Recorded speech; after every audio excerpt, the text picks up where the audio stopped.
रीमा अपने बच्चों आरव और अनाया के साथ चल रही है। माँ, हर साल तो नानी छुट्टियों से पहले ही हमें जल्दी आने को कहती थी। इस बार उन्होंने एक बार भी फोन क्यों नहीं किया? क्या नानी हमसे नाराज है? नहीं बेटा, ऐसा कुछ नहीं है। चलो अभी मिलेंगे तो सब ठीक हो जाएगा।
कुछ देर बाद अचानक बच्चों के रोने की आवाजें आती हैं।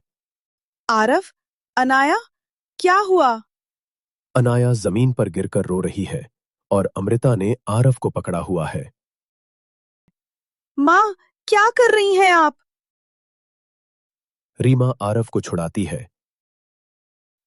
मैंने कहा था ऊपर मेरे कमरे में मत आना। ये बच्चे मेरी बात नहीं मानते। बच्चे हैं माँ, गलती हो गई होगी। ये मेरा घर है। अगर किसी ने मेरी बात नहीं मानी उसकी खैर नहीं। अमृता वापस कमरे में चली जाती है। माँ, हम यहाँ नहीं रहना चाहते। वो हमारी नानी नहीं है माँ। क्या? बेटा ठीक से बताओ। हम खेल रहे थे और हमारी बॉल नानी के कमरे में चली गई। कमरे में अंधेरा था। जब अनाया ने लाइव चलाई, माँ, वहां नानी नहीं थी। छत पर उल्टी लटकी एक चुड़ैल थी। माँ, वो हमें देखने लगी थी। हम चिल्लाकर भागे और तभी नानी यानी वो बाहर आ गई और हमें मारने लगी। तो हमें बच्चों को यहाँ नहीं रखना चाहिए। रीमा बच्चों को लेकर स्नेहा, बचपन की दोस्त, के घर पहुंचती है और सब बताती है। क्या तुम्हारी माँ में वास्तव में कोई आत्मा घुस गई है? मुझे नहीं पता। माँ को बचाना है। उस चुड़ैल को रोकना ही होगा। हमें पहले समझना होगा कि वो चुड़ैल चाहती क्या है। सीधे टकराए तो नुकसान हो सकता है। मेरे घर के पीछे गुप्त दरवाजा है, वहां से चुपचाप अंदर जा सकते हैं। रीमा, स्नेहा और विवेक चोरी छिपे कमरे के पास पहुंचते हैं। अंदर से आवाजें आ रही हैं।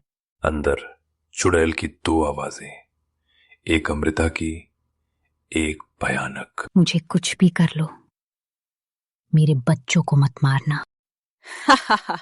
नहीं, मैं तुम्हें आज रात मार डालूंगी। जिस वक्त मेरी मौत हुई थी ठीक उसी वक्त, और तुम्हारा शरीर ले लूंगी। रीमा घबराकर दरवाजा खोल देती है। चुड़ैल अमृता को पकड़कर खींच रही है। नहीं माँ, खुद को मत मारना। हम सब मिलकर लड़ेंगे।